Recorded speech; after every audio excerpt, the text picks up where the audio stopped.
Em primeiro lugar, quero te dar os parabéns pela classificação. Valeu. Não é qualquer um que conseguiu, não. De 101, ficar entre os 10, não é para qualquer um, não. Meus parabéns para você em Opa, primeiro lugar. obrigadão, cara. Valeu. Bom, vamos lá. Esse treinamento ele tem um caráter totalmente prático. A gente vai totalmente na prática.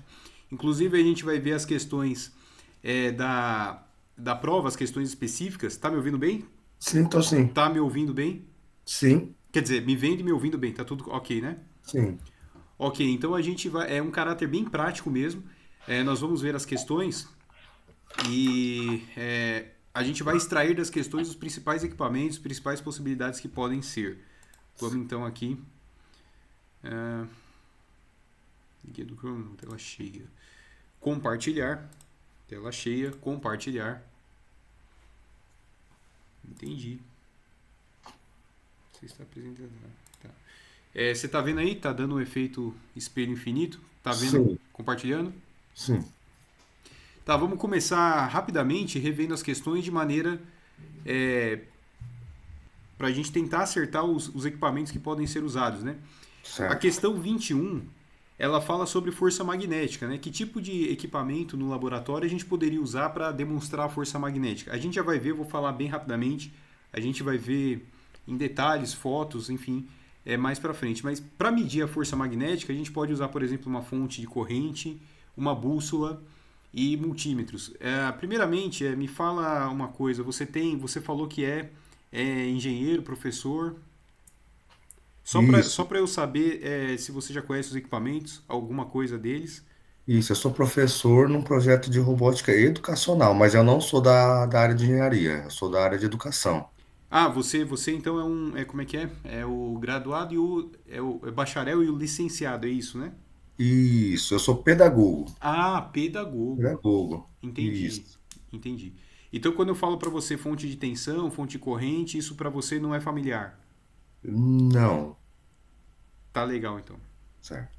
Eu Tudo bem. conheço multímetro, conheço uma fonte de bancada Bacana. ali. Esses equipamentos eu conheço, o Ah, normalzão. sim, sim, normal, normal mesmo. Então vamos lá. Então, bom, já sabendo o panorama, a base, vamos falar conforme isso. Então, aqui na questão 21, ele fala da força magnética. No laboratório, como é que a gente testa isso? Aquela fonte lá, DC, que você conhece, você pode ajustar ela, por exemplo, para corrente constante. Você pode, por exemplo, numa determinada carga, por determinados condutores, fios, né? Você pode, por exemplo, com esse equipamento, a fonte, uma bússola e um multímetro, auxiliar fazer, por exemplo, a medição desse experimento aqui, no caso, da força magnética, né? Só passando por cima. Na Certo. questão 22, ele fala de um circuito elétrico RLC. Então ali a gente vai utilizar ali componentes discretos, como por exemplo o resistor, o R, o indutor, o L e o C, capacitor. Esses componentes para você são familiares também, né? Sim, sim. Ok, então componentes ali. Para a gente manipular eles, conectar eles, como é que a gente vai conectar eles? A gente tem duas maneiras, né? A maneira mais usual em experimentos é no protoboard. Já conheci o protoboard? Sim, sim. Protoboard, matriz de contatos, então componentes discretos, protoboard, matriz de contato. É alimentado por uma fonte senoidal de tensão de pico tal. Essa fonte senoidal, ela pode ser a própria tomada, então pode ter ali uma giga com disjuntor, um botão, alguma coisa nesse sentido. Pode ser também um variac. Você já ouviu falar do variac? Não. Vamos dar uma olhada aqui. Variac. Pode ser esse cara aqui também, ó. Imagem, está vendo aí a imagem do Google Imagens? Sim. Ah, o variac, o que, que ele é? Tá, eu vou deixar esse daqui. Esse aqui está muito bom. O que, que é o variac? Ele, na verdade, ele é um transformador variável, vamos dizer assim. Essa roda aí, esse seletor em cima, ele gira, ele seleciona ali a bobina, mudando a tensão alternada na saída. Então, essa fonte que ele disse aqui no exercício, supondo que essa questão seja inspirada no experimento real, pode ser, por exemplo, essa fonte senoidal, pode ser, por exemplo, um variac, pode ser a própria tensão da tomada. Alguma consideração em relação a isso? Ou variac ou a tensão da tomada, nos casos mais típicos e plausíveis também, né, em termos financeiros, para o orçamento do laboratório da instituição. é os mais plausíveis. Alguma dúvida sobre ele? Variac, alguma questão? Não, tranquilo. Ok, no 23, o que ele fala aqui? Fator de capacidade? Essa questão aqui, ela é uma questão mais de física, tá? 23, ela não exige muita... A gente vai ver que a Unesp ela tem essa pegada de energias renováveis, etc., solar, eólica, a gente vai ver ali as fotos da apresentação, mas a 23 eu vou pular porque ela não fala muito sobre isso, né? Mas a gente vai ver os equipamentos que eles têm ali indiretamente sobre solar e eólica.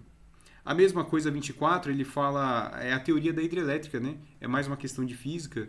O máximo que a gente poderia usar aqui no caso, no experimento, seria um medidor de vazão, um microcontrolador lendo esse medidor de vazão, a programação desse microcontrolador no medidor de vazão, etc. É o máximo que a gente poderia fazer. É o mais plausível, né? Mas a gente já vai ver lá também. Microcontrolador para você, medidor de vazão, é familiarizado já também? Sim, o microcontrolador seria o Arduino. Sim, é o Arduino. Na realidade, quando a gente fala Arduino, o Arduino é a placa de desenvolvimento, né? O Sim. Arduino, na realidade, ele é uma placa que ele contém o que a gente chama de hardware mínimo, né? Sim. Arduino. Hardware mínimo. Arduino Uno. Vamos colocar o Uno, que ele é o mais fácil de manipular com as mãos, né? Se fosse Sim. usar num laboratório, é melhor usar o Uno, que ele dá para manipular com as mãos. Certo. Então, o Arduino Uno está aqui. Eu vou colocar o bem... Está aqui, né? Que você já conhece aí fazendo as atividades de robótica. Essa é a Sim. placa Arduino, né? Ela tem um Sim. hardware mínimo, né? E também um hardware para se comunicar com o computador mais facilmente. Né? Mas só uma distinção que eu gostaria de fazer é que essa é a plataforma Arduino e o microcontrolador é esse preto aqui. Né? No Hum, caso aqui seria o ATmega 328P DIP. Esse DIP é o encapsulamento, né? Esse seria o microcontrolador. A minha mãe chamava de centopeinha, né? Cheia de perninhas, quando eu ia comprar um desses, né? Ou pedia para ela comprar na época. Então, esse é o microcontrolador e essa é a plataforma Arduino. Né? A plataforma certo. Arduino tem um hardware mínimo, porque se você dá isso aqui para o aluno, ele vai ter que fazer o hardware mínimo, ele vai ter que conhecer a arquitetura interna. O Arduino já fez tudo isso para a gente, fazendo com que você se preocupe com o projeto e não com o hardware. Sim. Aqui vai o meu louvor, a minha aclamação a quem criou o Arduino. Né? Alguns dizem que ele merece até o prêmio Nobel. Concordo com isso. Sim. No sistema de distribuição trifásico, tá. Na questão 25 ele fala de sistema trifásico, então, da mesma maneira, a gente teria geradores trifásicos no laboratório. Isso se eles não têm uma tomada ali. De novo, pode ser um variac trifásico, aquele que a gente viu, ou pode ser, para fazer os experimentos, a própria rede trifásica. Tem que ver ali nos laboratórios. Essa informação, infelizmente, não dá para saber pelas fotos, pelas investigações, se eles têm uma tomada trifásica no laboratório. Mas a fonte trifásica aqui, para além dos componentes reativos aqui, o resistor, quer dizer, o capacitor e o indutor, seria a tomada trifásica diretamente do poste de energia ali na tomada, os 380 volts, ou variac na versão trifásica. 26, o osciloscópio. O osciloscópio também é familiar para você, já mexeu? Esse não. Não mexeu o osciloscópio? Não. Ok, então vamos então aqui nele aqui. Osciloscópio. Nunca manipulou um osciloscópio? Não. Tá legal. O osciloscópio é esse cara aqui. Eu quero ver a imagem inteira. Só um instantinho. Make Hero. Aqui eu acho que tá num bom tamanho. Deixa eu dar um zoom aqui. O osciloscópio é esse cara aqui, tá vendo ele aí? Sim. Ele tem aqui o display, o ecrã. Para que serve um osciloscópio? Um osciloscópio ele serve para você visualizar sinais elétricos no tempo. Né? Por exemplo, às vezes você tem um circuito, o próprio Arduino ali. Vamos pegar o Arduino aqui. Você está vendo aqui no meu cursor que ele tem aqui um componente chamado cristal. Esse cristal ele vai num pino do Arduino, ele gera o sinal de clock. Por coincidência, né? O sinal de clock dentro do microcontrolador, fora ele é senoidal, mas dentro do microcontrolador ele é dessa maneira aqui. Se eu pegar o meu multímetro que a gente está acostumado e simplesmente medir ali em DC ou AC, ele vai dar uma medida errada. Eu não vou saber o timbre, ou seja, o que é o timbre? É o formato da onda, é o formato do sinal. Eu não vou saber isso. Então, para eu saber a curva, a oscilografia do sinal, esse é o nome correto, oscilografia do sinal, esse sinal variante no tempo, a gente utiliza o osciloscópio, ele é o único equipamento que consegue ver isso. Ele é composto, vamos lá, um caráter mais prático, né? Ele é composto dessa tela. Ele tem aqui canal 1, 2, o mais simples tem de 1 a 2 canais. E lembrando, esse modelo aqui é de bancada, tá? O que provavelmente vai estar lá vai ser esse de bancada. Existe os de mão também, que é um multímetro mais achatado, mais gordinho, mas eu acredito que esses não vão ser usados lá, né? O de bancada, que é esse modelo aqui, vai ser usado. Ele tem aqui então a tela, ele tem aqui o canal 1, o canal 2 e um sinal de trigger externo. Aqui no canal 1, esse conector é chamado BNC. Vamos lá, ponta de prova, osciloscópio.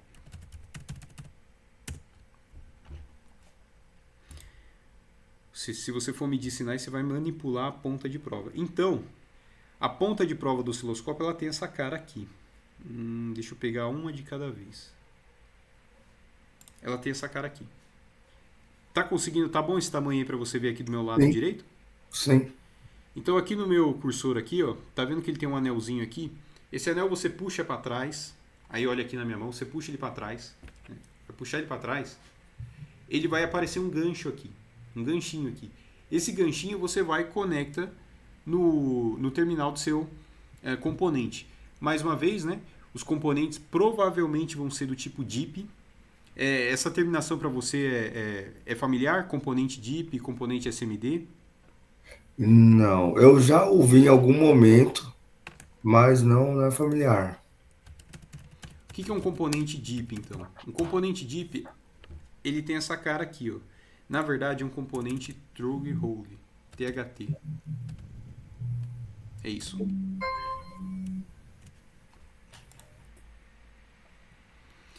O componente THT, True Hole, é esse daqui. Ele tem os terminais e, de maneira geral, ele tem o furo na placa, você tem que colocar ele na placa, né? Inserir os terminais dele na placa. Quando você insere os terminais dele na placa, repara que ainda sobra. Deixa eu ver se tem uma imagem melhor aqui. Vamos usar esse aqui mesmo. Ó, esse quadradinho aqui do meu lado direito, quando você insere ele na placa, repare que essa parte aqui de cima ainda sobra. Nessa parte, lembra daquela ponta que eu falei? Quando você puxa para trás, ainda tem aquela garra. Essa garra você pode colocar aí.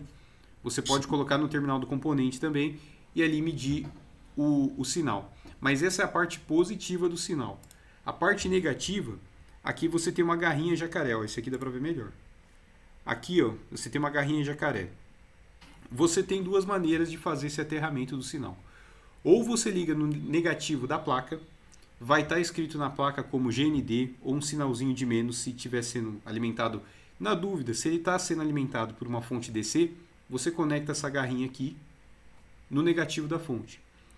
Agora, se ele te passar um papel dizendo meça o sinal em tal ponto, você vai ver esse esquema elétrico. Esquema elétrico para você, esquema eletrônico, você consegue simples, você consegue também familiar para você? Sim, razoável, razoável. Entendi. A gente vai ver ali em umas atividades passadas, a gente vai ver alguns exemplos desse.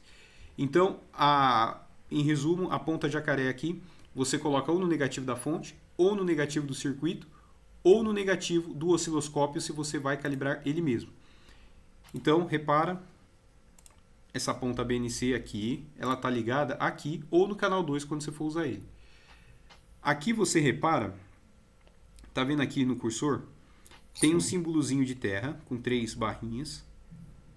E aqui em cima um outro terminalzinho com um sinalzinho de quadrado aqui. Isso aqui é um gerador de sinais de onda quadrada, igualzinho esse daqui da tela, que vai servir para quê? Para você calibrar as pontas de prova e o sinal ali na tela. Às vezes, essa ponta de prova aqui, ela tem um parafuso de algum desse lado aqui. Ela tem um parafuso aqui embaixo, bem aqui embaixo. Aqui eu não estou achando uma aqui legal. Deixa eu ver esse aqui. Ela tem um parafuso aqui embaixo, né? Esse parafuso aqui, para que ele serve? quando você vai colocar no sinal para ler, às vezes ele não fica tão quadrado, às vezes ele fica com um topete aqui para cima, né? Um spike que a gente chama. Devido a capacitâncias do fio, etc. Para você deixar quadradinho assim, às vezes é necessário você fazer esse ajuste aqui. Então é para isso que serve esse sinal aqui, para você calibrar o próprio osciloscópio. Tendo feito isso, aí você pode medir ali o sinal da atividade, né, da prova. Então isso é o osciloscópio. O que mais que a gente tem no osciloscópio? O quadrado dele aqui, no eixo horizontal, é o times por div, ou seja, é o eixo do tempo, que ele pode ser graduado em milissegundos ou microsegundos. No nosso caso aqui, vou até colocar no caso aqui da própria questão 26 que você fez. Aqui o tempo em milissegundos, repare o eixo X, eixo deitado aqui, e no eixo vertical, a tensão em volts. Vai ser sempre assim, vertical você tem a amplitude da tensão, e no horizontal você tem o tempo, que pode ser em milissegundos ou microsegundos, onde você vai regular essa escala aqui, se milissegundos, microsegundos e até mesmo unidades de um segundo. Nesse Kenobi aqui, ó. Tá vendo? Tá escrito volts por div. Pode mudar, eu não sei qual é o modelo que eles têm. Pode mudar, mas sempre vai ter um Kenobi aqui, ó, tá vendo? Ó, vertical, com volts por div, um para cada canal. Você vai ajustar até que a forma de onda dentro da tela fique visível. Por exemplo, na própria questão que você fez, ó, ela está visível. Não está nem muito larga, né, os picos comendo, nem para cima nem para baixo, nem muito achatada, né? Dá para ver vários ciclos aqui, né? Então você vai ajustar até o sinal ficar bonitinho dentro da tela. Isso.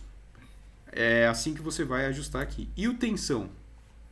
O Kenobi que ajusta ele é esse aqui, ó, sec por div. Não, falei ao contrário, tá? O volt por div ajusta a tensão aqui, o eixo vertical. O sec por div, esse daqui separado, geralmente nos osciloscópios é separado, vai ajustar a escala do seu tempo aqui. No nosso caso, o canal 1 está medindo 2 volts, aproximadamente 2 volts aqui, cada quadrícula está valendo aproximadamente 1 volt, e o tempo de 1 milissegundos. Cada quadrícula aqui está valendo 1 milissegundo. Detalhes a mais para fazer, bom, já vai estar ligado, detalhes a mais. Existe no osciloscópio, às vezes, dependendo da frequência do sinal, ele é muito rápido ou ele é muito não padrão. Eu acredito que para os testes ali, só para avaliar o candidato, vai ser um sinal padrãozinho, tá? Então, mas se acontecer de ele não trigar, ficar se movimentando, ele tem que ficar parado na tela. Se acontecer dele ficar se movimentando, o que você vai ter que ajustar? Você vai ter que ajustar o botão chamado Trigger. Aqui, ó. Tá vendo aqui com o meu cursor? Essa Sim. coluna Tiger. Sim. Tá vendo aí? Sim. Tiger, você vai ter que ajustar o Tiger aqui. Quando você ajustar aqui, tá vendo essa setinha laranja aqui, ó? Sim. Essa setinha laranja vai ter que estar em cima do sinal. Vai ajustando ela em cima do sinal até que o sinal fique parado. Por que é importante isso? Se você não para o sinal na tela, você não consegue medir a frequência, a amplitude dos valores, se negativo ou positivo. Eu vou, no final, eu vou até aqui, já que o osciloscópio não é familiar, indicar vídeo OSCE. No final daqui com toda a pasta, com todo o material, eu vou te indicar um vídeo de osciloscópio. Tem vários tutoriais, mas eu vou te indicar um bem legal aí, confiável, de fontes confiáveis. Até agora, por enquanto, você tem alguma dúvida em relação ao osciloscópio? Não. É algo novo, né? Mas até o momento deu para compreender tudo. Exatamente. A maneira de manipulação, eu vou passar o vídeo, vai ser melhor, o vídeo didático. Por que a gente está falando do osciloscópio? Então, por causa dessa questão 26. Para você medir esse sinal, para aparecer esse sinal, é o osciloscópio que você usa. E aí você vai poder medir, por exemplo, questão de frequência, questão de tempo do sinal e questão de amplitude do sinal em relação a volts, né? Vamos ver o que fala a questão 27, a instalação de aparelho. Então, na questão 27, é mais teórico também, um decoreba, na realidade, é norma, né? Norma não tem jeito, é memorização. No caso aqui seria a NBR 5410. Então, não entra nada prático aqui. O que pode cair na prática ali? Você fazer uma instalação de um dispositivo ali na bancada, dentro de uma giga. A gente vai ver que tem uma giga já construída. Alguém construiu uma giga no laboratório, a gente já vai ver essa foto. Certo. Aí colocar, por exemplo, um cabo num disjuntor. Você já fez isso na sua vida? É familiar para você? Descascar um cabo, crimpar ele, os alicates usados e colocar no Não, disjuntor, por exemplo, ou botões? já acompanhei fazendo, já vi. Por fazer, não. Entendi. Então vamos lá. Os equipamentos basicamente para usar isso daí por exemplo, alicate decapador. Vai ser um cara como esse, é intuitivo usar. Deixa eu ver um aqui clássico. Esse daqui, por exemplo, esse laranja aqui, ele é legal. Eu não tenho ele aqui, tá? Mas ele é legal. Eu tô aqui um fio. O alicate suponha que ele tá aqui, né? Ele é um biquinho assim. Quando você ajusta aqui, ó, esse quadradinho aqui, você ajusta o tamanho que ele vai ficar.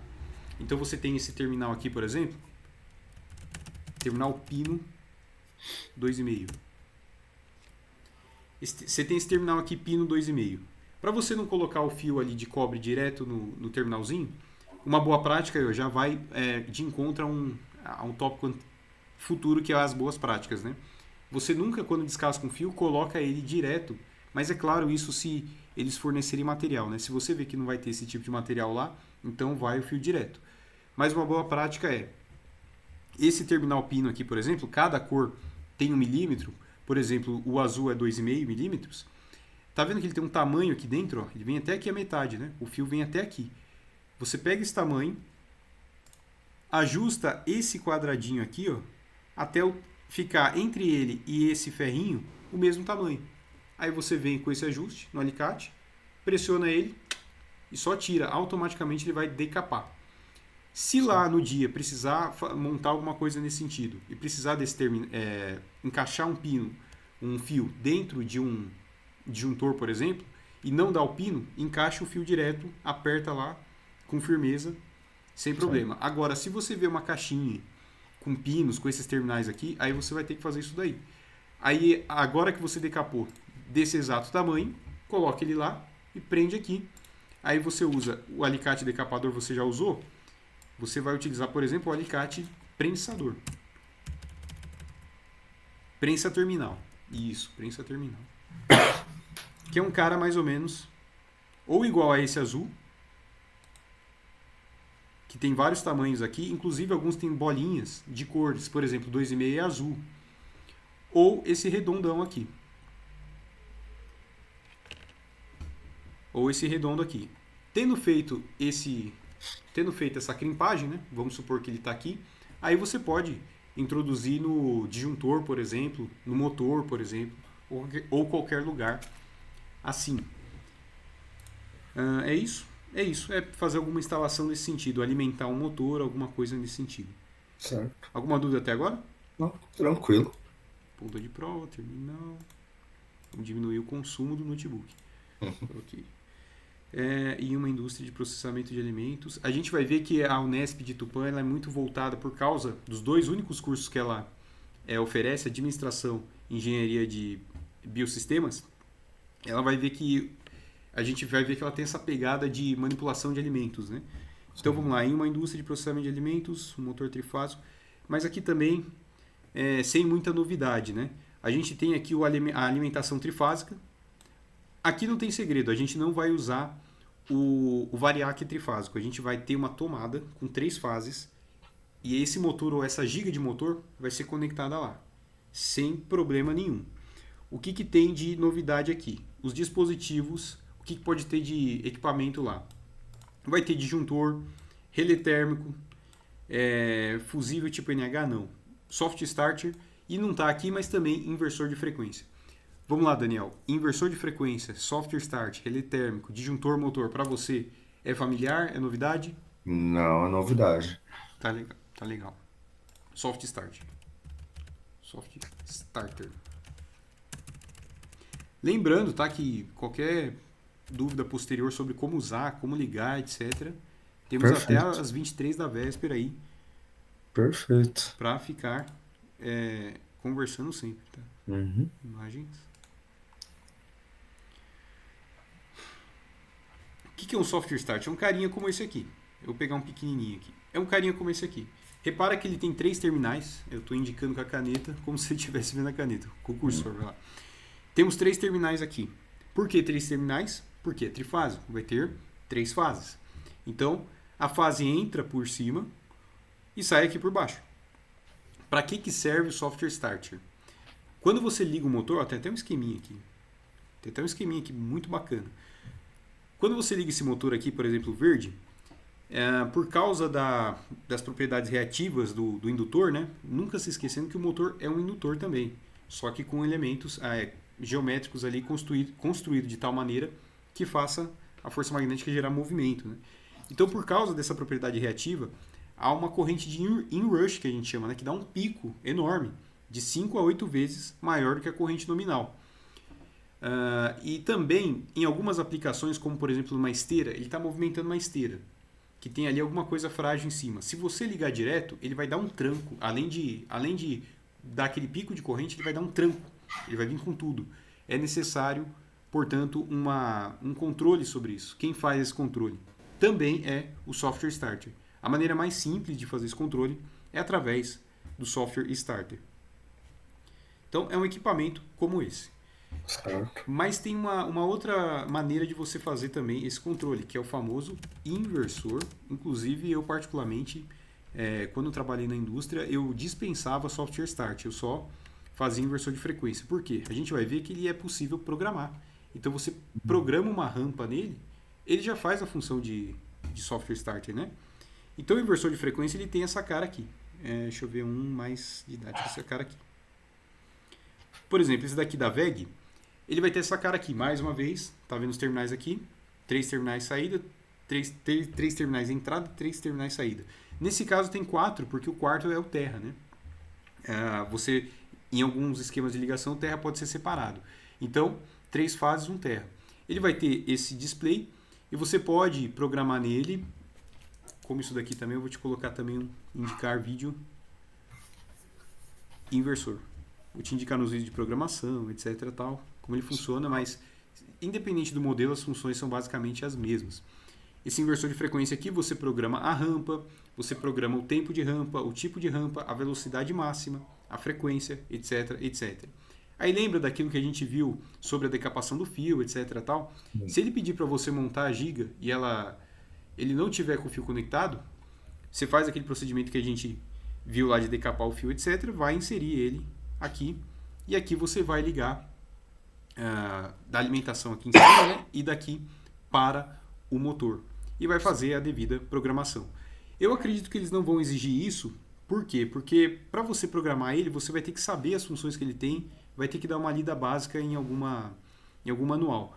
Eu acredito que eles não vão exigir isso. Se tiver um inversor de frequência, ele já vai estar ali preparado.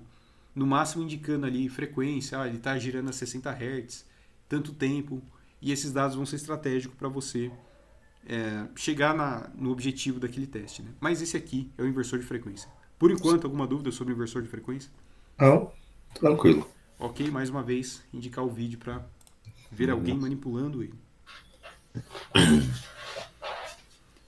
Aqui uma questão de software, e software entra na prática, né? Porque se a gente ver aqui, eu não vou achar aqui no nosso edital, mas ele fala de ferramentas de CAD, de software para construir circuitos, né? A gente vai ver que lá na Unesp, no caso, em um dos laboratórios de Rosana, por exemplo, eles usam o software KiCad, e em outra eles usam o software Proteus, que eu tenho aqui no notebook, inclusive.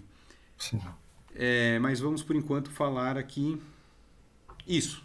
Eles usam softwares. Então, os softwares principais que ele usa, a gente vai ver isso depois também, é o KiCad e o Proteus. Um dos professores que está dando a aula nesse vídeo, inclusive, ele está usando Proteus. Para você, esses softwares são novidade, familiar?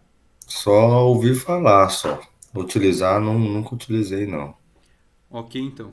Acho que durante os estudos para a prova eu vi alguma coisa. Indicar Proteus, KiCad. KiCad eu não tenho aqui, mas ele é basicamente a mesma coisa. Eu tenho Proteus aqui. Proteus aqui, vamos abrir ele só para ver a cara, né? Uhum. Proteus 8. que o Proteus faz? Ele é um simulador de circuitos eletrônicos. O que tem dentro dele? A gente vai ter o programa Ares, que ele faz o esquema elétrico, e o elétrico eletrônico, e vai ter o Isis, que faz o projeto da placa de circuito impresso. Né? Inclusive, eu vou abrir até um projeto aqui, placa Tanquinho 1.0. Não dá erro não, meu filho. Tá, então, eu não abri como administrador. Ctrl Alt Del. Puxa, ele já tinha aberto. Vamos lá. Executar como administrador. Sim, agora vai. Vamos dar uma olhada na cara dele. Ele abre já aqui, se você tiver algum projeto anterior, vai estar aqui. Você abre aqui. Ele já começa, na verdade ele não começa aí não, ele começa aqui. Ele começa nessa página. Essa página é o quê? É o Ares. O Ares ele é a parte do software do Proteus para você fazer os circuitos eletrônicos. Então eu tenho aqui, por exemplo, o Arduino Nano, né? Controlando relés que vão controlar, por exemplo, a válvula de entrada, saída da água e geral de um tanquinho. E aqui os LEDs de estado, né? Lavar, molho 1, lavar 2, molho 2, etc. Tal. Então essa é a carona do Ares. Aí você vem aqui, tem os componentes, tem também vários tutoriais. Então, indicar KiCad, coloquei aqui. Já coloquei aqui. Não vou manipular muito ele, vou te indicar os vídeos para você ver depois. Mas essa é a cara do Ares. Quando você vem aqui no ícone PCB Layout, aqui em cima, ó, canto superior esquerdo, já está aberto no meu caso. Ele vem com essa cara aqui. Né? E ele vai ter a lista de componentes aqui. Se você fez já os componentes lá, o circuito lá, ele aparece aqui. Aí você vai inserindo aqui os componentes, ele vai fazendo as ligações semi-automaticamente. Para que serve isso? Para fazer a placa de circuito impresso. Placa de circuito impresso, placa eletrônica, para você é familiar? Só de ver no YouTube, só. Entendi. Deixa eu ver.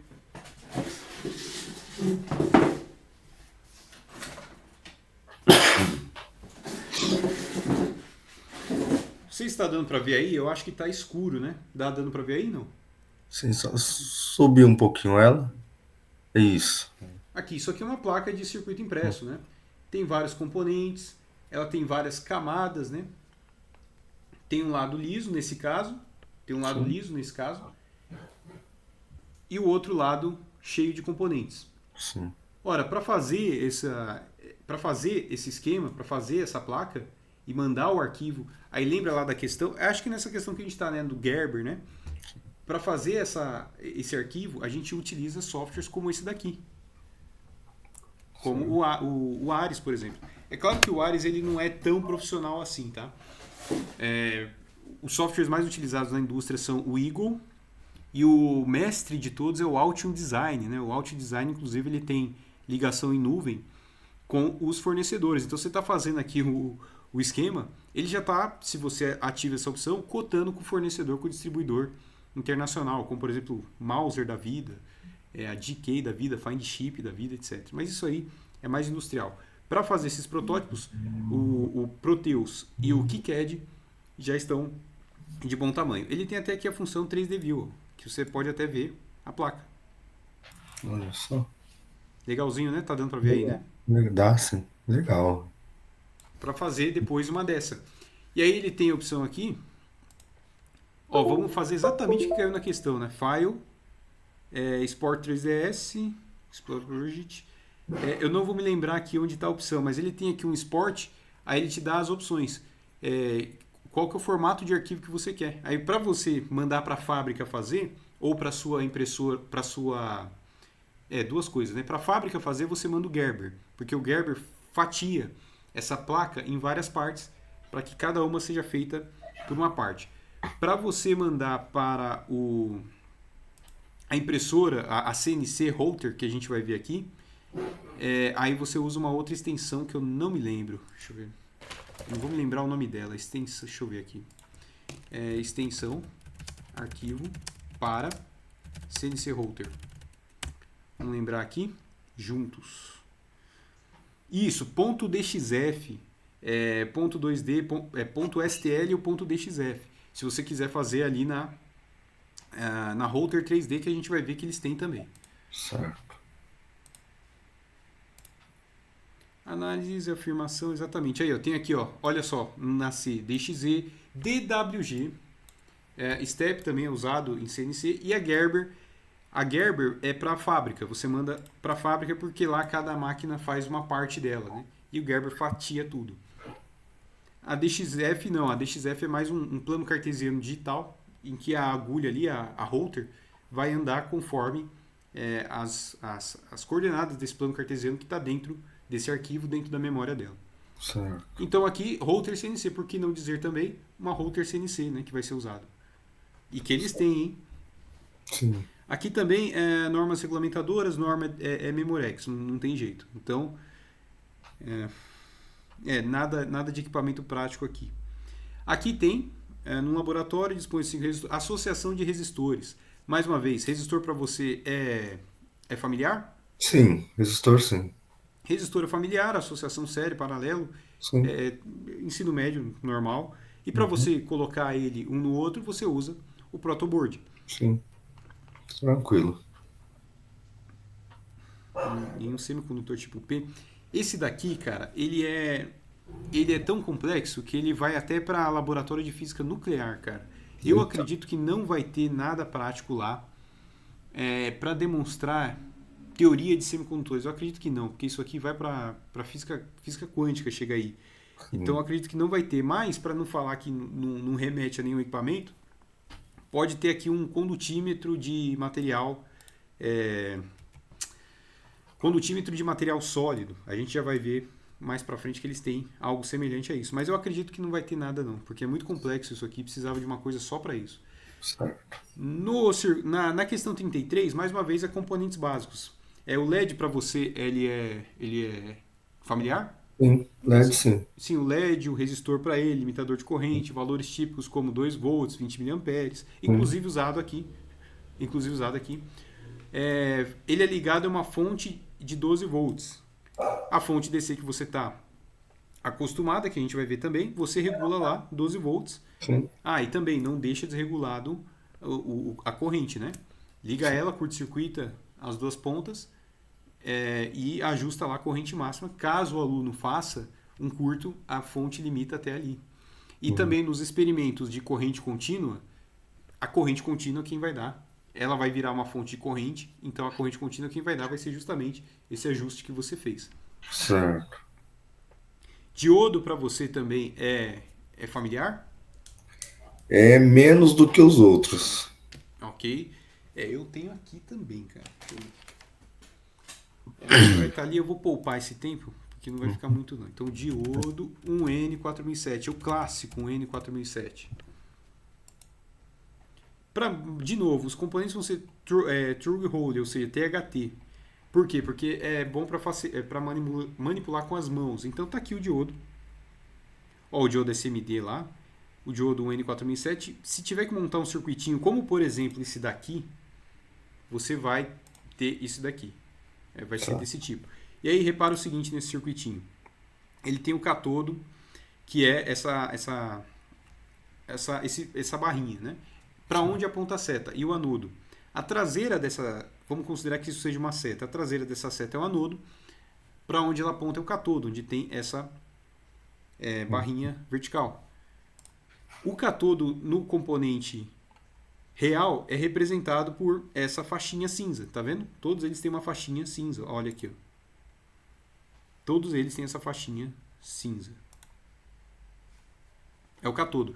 Então, por exemplo, se ele pedir para montar um retificador como esse, o que você vai fazer? Eu já sei que esse terminalzinho sem a barrinha, ele vai ligado na minha fonte alternada. Já esse outro terminalzinho aqui da barrinha vai ligado no resistor. E aqui é a mesma coisa. E eu Uhum. meço em paralelo aqui. Sim. Então, tá aí o diodo. Visão mais simples também. Vou indicar alguns canais também. Indicar componente geral. Indicar comps geral. Mais uma vez, equipamentos aqui práticos. O diodo semicondutor, o N4007, certeza absoluta que vai ser um desse aqui. Para manipular o aluno não tem melhor. E o resistor, aquele 1/4 de watt que você está acostumado. A mesma coisa aqui, resistores, capacitores, indutores, resistor e um transformador. Né? O transformador para você é familiar? Transformador de bancada pequenininho? Não. Tá. Transformador 12 volts. Algo semelhante a isso. Assim, Com toda certeza vai ter algo semelhante a isso. Mas certo, certeza absoluta. Envolver o transformador vai ter um carinha semelhante a esse. certo, O que você tem que saber dele? O que é cada fio. E como é que você vai saber o que é cada fio? Está escrito nele. Olha só aqui, por exemplo. 200 mA, 12 mais 12. Então, por exemplo, desse lado aqui, fase, meio. Entre esse amarelo e esse cinza sai 12 volts. Entre esse amarelo e esse cinza sai 12 volts. Se você medir entre os extremos, sai 24. certo, De um lado para o outro aqui, por exemplo, vamos supor, não está escrito aqui. Mas no de lá vai estar escrito. Entre vermelho e amarelo é 127 volts. E entre vermelho e cinza é 220 volts. Se ele pedir, conecta ali na tomada. Só que você tem duas tomadas. A gente vai ver que todos os laboratórios têm as duas tomadas, 220 e 127. Fique atento a isso. Tá? certo, E como é que você vai saber essa legenda aqui? Vai estar escrito no próprio trafo. Assim como está escrito nesses daqui, nesses daqui. Uhum. E aí você consegue montar, por exemplo, um circuito como esse. Atenção também, capacitor para você é familiar? Capacitor, sim. Capacitor, ele tem a polaridade, né? O eletrolítico tem polaridade, então cuidado com a polaridade. Nesse caso aqui, se ele tivesse polaridade, ele tem, né, no caso, polaridade. Esse positivo seria para cima e o negativo seria para baixo. Cuidado com isso. Sim. Modelo linear, diodo Zener, mesma coisa. O que entra aqui de novidade é o diodo Zener. Diodo Zener para você é familiar? Não, só durante os estudos, só que eu vi algumas questões. Entendi. O diodo Zener, ele é basicamente o diodo normal, só que ele foi é, extrapolado à região de avalanche, né? Então, a avalanche num diodo normal é ruim, ele queima, não volta nunca mais. No diodo Zener, essa região foi explorada para que quando atingisse ela, polarizado reversamente, ele dê sempre aquela tensão até certo limite de tensão acima dela. Né? Ele mantém uma tensão fixa, a famosa tensão Zener. Indo para a prática, ele tem essa cara aqui. Tá vendo? Ele é laranjinha, ele é de vidro, laranjinha. A faixinha preta é o catodo. O que não tem faixa é o anodo. Então, anodo aqui não tem faixa é a traseira da seta no símbolo. Catodo que tem faixa é a faixinha vertical ali. Detalhe, ele é sempre polaridade reversa. Você vai usar o diodo Zener como regulador de tensão, polaridade reversa. Como você vai saber disso? Como você vai saber disso? Circuito com diodo Zener circuito. Aqui, ó. Você vai ter um circuitinho como esse, ele vai falar, monta um circuito como esse nessa tensão tal ou algo semelhante a isso. Você vai ter esse circuito aqui. Eu vou usar aqui que está maior do que lá, né? Você vai ter a fonte de tensão aqui. Esse traço maior é o positivo, o menor é o negativo. Ele trabalha em polaridade invertida. Então, quando você for ligar lá no protoboard, aquela faixinha, aquele catodo preto, você vai ligar em paralelo com o positivo. Por quê? Porque aí você inverteu a polaridade dele. O positivo do diodo é o anodo, onde não tem o tracinho, e o negativo é onde tem o tracinho. Para você retificar, você usa ele polarizado normalmente. Para você, no caso do Zener, e só o Zener é capaz de fazer isso, usar como regulador de tensão, você conecta ele ao contrário. Então, em paralelo com o positivo da sua fonte de bancada, você conecta o catodo em paralelo com o positivo. Também vou separar um Zener aqui para você de vídeo. Por enquanto, alguma dúvida? Não, tranquilo. Legal. Transistor, aqui entra o cara novo, né? Transistor BJT, bipolar de junção. É familiar para você, não? O transistor eu já vi alguns. É o que tem o NPC, o NPN, PNP, PNP, isso. isso, PNP. O mais básico nos experimentos, certeza absoluta que eles vão ter esse daqui. Sim. É esse carinha aqui, ó. Caramba, nessa imagem ele fica... não dá pra dar zoom aqui. Redefinir. É esse carinha aqui, ó. Sim. Ele tem esse chanfrinho aqui, está escrito geralmente BC 548, pode ser o 547, 548, 549. Quando o segundo número e aí caráter prático, né? Quando o segundo número é par, ele é NPN. Quando o segundo número, por exemplo, 548, 4, ele é NPN. Quando o segundo número é ímpar, por exemplo, 558, ele é PNP. O que muda é a polaridade ali. Então, Certo. você com certeza vai ver um carinha desse aqui lá, se tiver que montar um circuito com transistores. Certo. Em especial o BC548, essa é a pinagem dele. Você olha com o chanfro para sua frente, da esquerda para a direita, coletor, base, emissor. No nosso esquema aqui, ó, tá vendo? Coletor, até colocou um Czinho. Base, emissor. Então, nesse caso, se a gente fosse desenhar, ficaria mais ou menos assim, né? Como é que ele está aqui na prática? Ele tá assim, olhando de cima, tá?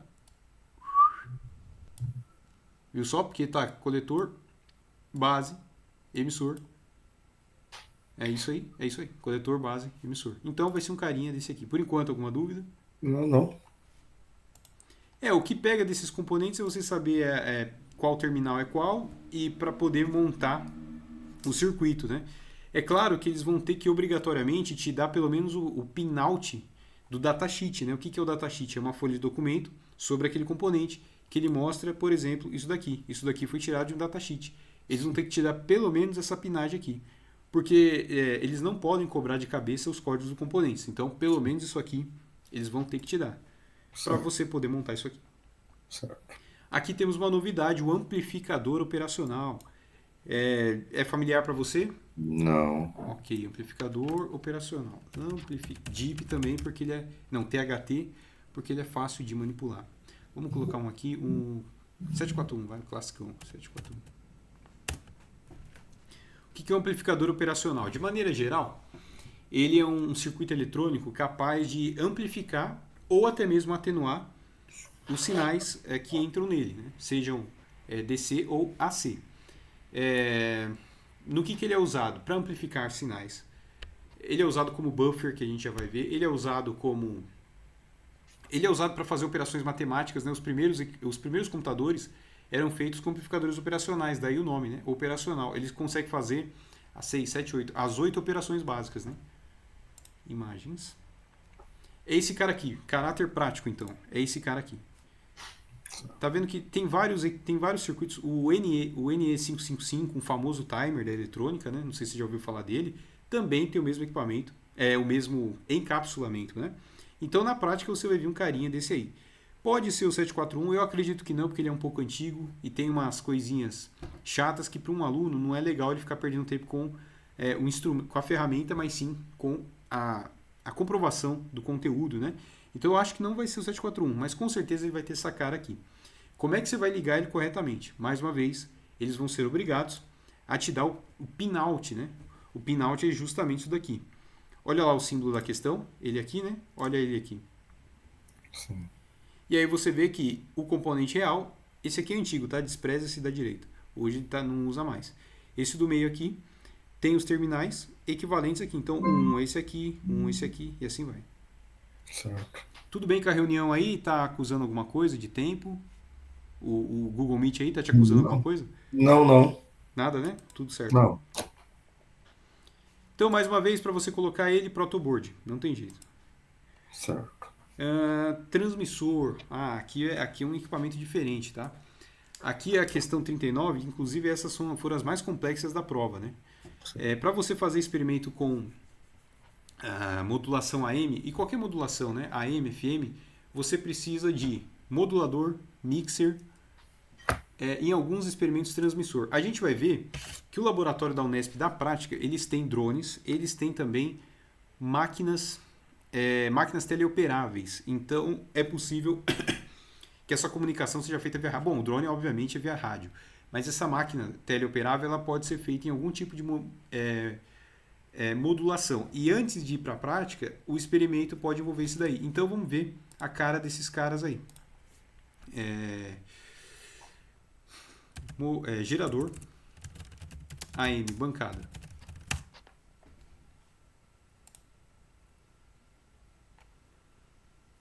É mais ou menos um cara desse aqui, né? Mais ou menos um cara desse aqui. É um gerador de... Na realidade, esse aqui é um gerador de sinais, né? Deixa eu ver, mas o... gerador de sinais. Gerador de bancada. Gerador AM/FM. Esse é o gerador de sinais, né? Gerador AM/FM. Que também pode emitir sinais na onda, na frequência do AM/FM. Mas geralmente, pode ser um cara como esse aqui, só que mais novo, né? Esse aqui tá antigo, mas com uma cara mais nova. É isso aqui, ó. Esse aqui, ó. Um cara desse aqui. Que vai gerar a frequência da portadora, que a gente fala, né? AM ou FM. Mas aí, você não basta só gerar. Você vai ter o sinal modulante, que, por exemplo, se você quer transmitir sinal de voz, o sinal da voz é o modulante. Então, tem que chegar uma parte do circuito que tem que misturar a portadora com o sinal modulante. Então, vamos lá. Modulador AM. AM/FM, né?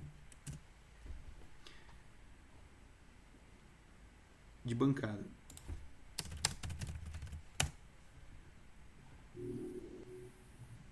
Deixa eu ver, vai ser um circuito exatamente, mais ou menos igual a esse aqui. Ó. Ele vai ter um borne aqui. Ele vai ter dois bornes, na verdade. Né? Deixa eu ver esse aqui, não. É o modulador AM de bancada. Modulador AM.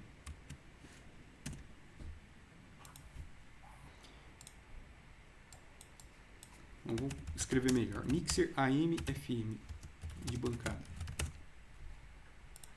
Não tá ruim o meu teclado. Mixer AM de bancada. Aí ele vai pro... Não, vamos lá. Modulador.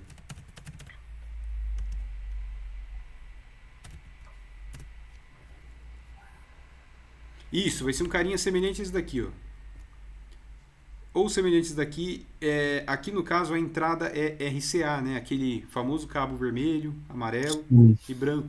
Mas pode ser o BNC, o mesmo do osciloscópio. Então, um sinal aqui vai ser o modulante e o outro o modulado, né?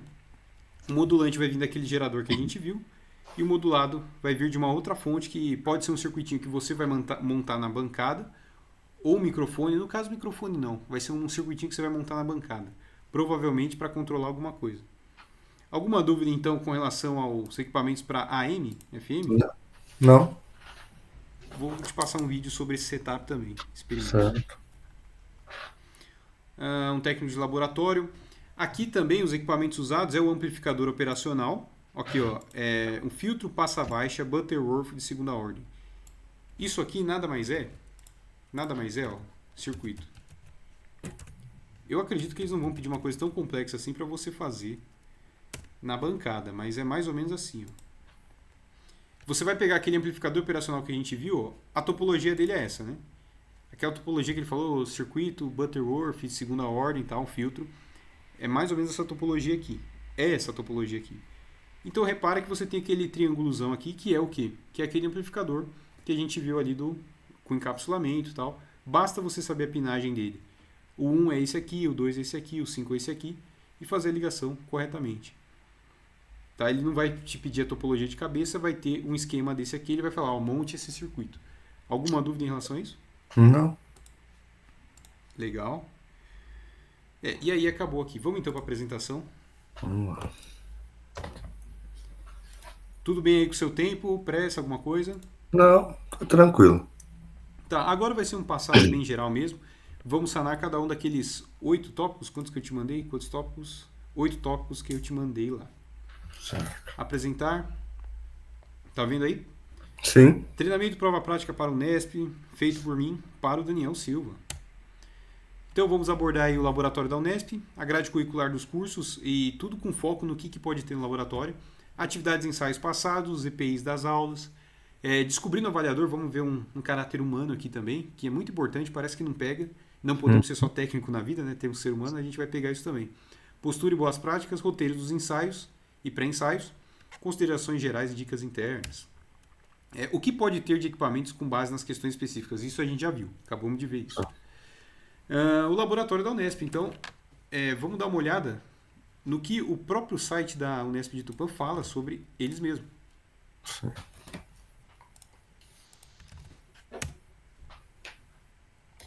Então, depois aqui, eu vou te passar o slide, vai estar tudo lá. Você, você vai lá com o tempo, vê aqui nesse link, ó, Laboratórios Didáticos da Faculdade de Ciência e Engenharia. E aí vai ter tudo aquilo que... Todas as pistas necessárias para saber, para além das fotos que a gente vai ver aqui e o que a gente não viu nas fotos, infelizmente, as pistas necessárias e as atividades desenvolvidas vão estar aqui. Laboratório didático, perfil profissional, plano de ensino. Por que ele é importante? Porque justamente, você que é professor sabe disso, lá vai ter os experimentos, as atividades a serem realizadas. Então, vai dar total dica sobre o que pode ter de equipamentos.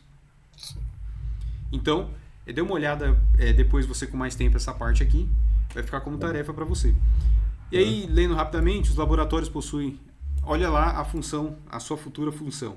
Os laboratórios possuem um assistente de suporte acadêmico, olha lá você, responsável por zelar pela manutenção e utilização. O uso dos laboratórios deverão ser requisitados mediante agendamento prévio. A gente vai ver que tem regras para isso, tá? Para proceder o agendamento, verificar se o dia e o horário estão ok, solicitar para você ou através de uns seus contatos listados no menu, ao lado, no caso aqui do site, informar a data e o fim da utilização. A gente vai ver um documento que fala só sobre essas normas, que vai estar também naquele pacote de materiais que vai ser enviado para você. Certo. Então, esse link aqui é importantíssimo, tá? Não se preocupe em anotar, vai estar na apresentação.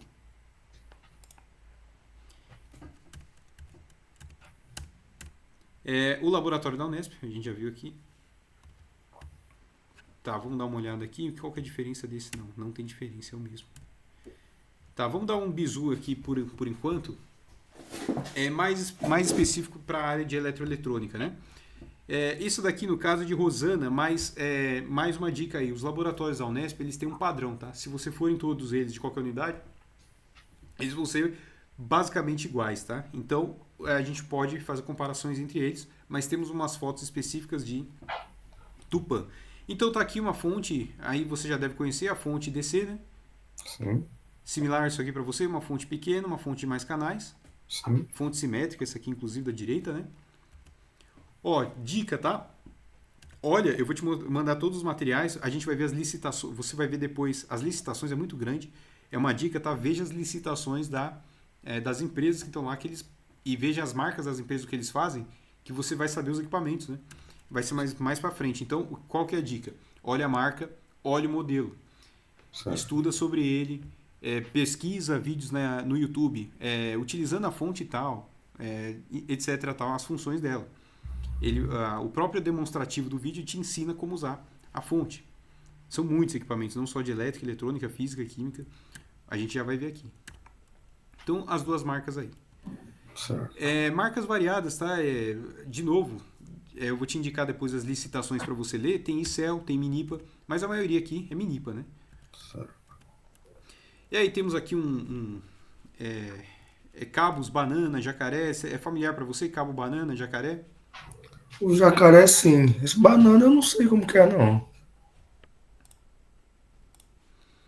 Tá, cabo, banana. Cabo. Eu acho que eu tenho aqui, hein? Deixa eu ver.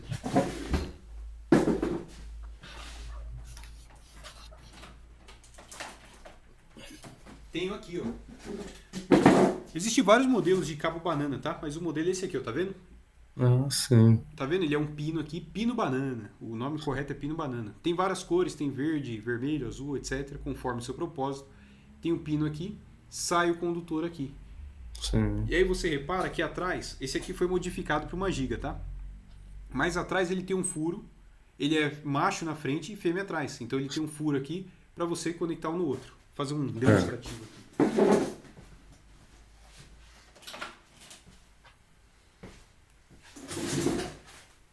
Ó, tá vendo? Dois iguais. Eles se conectam assim, né? Sim. Viu só? Então esse aqui é o pino banana. Pino banana. Por Certo. curiosidade, tá? Temos aqui um pino da cor amarela. A cor amarela eu esqueci qual que é. Se eu não me engano é 4 milímetros amarelo, tá? Certo. A cor é em relação... Mas não se preocupa com isso. Pino banana, esse aqui vai ter muito, tá? A gente já tá vendo. A gente já está vendo que vai ter lá, ó. Sim. Vai ter isso aí lá. Então vamos lá. Cabo, pino, banana. É esse cara aí, ó. E aí pino, banana tem vários tipos. Vários tipos. Esse cara aqui, tá vendo? É um pino. E o fêmea aqui atrás, você pode conectar um no outro. Para quê? Certo. Para você conectar naqueles bornes da bancada lá na frente, né?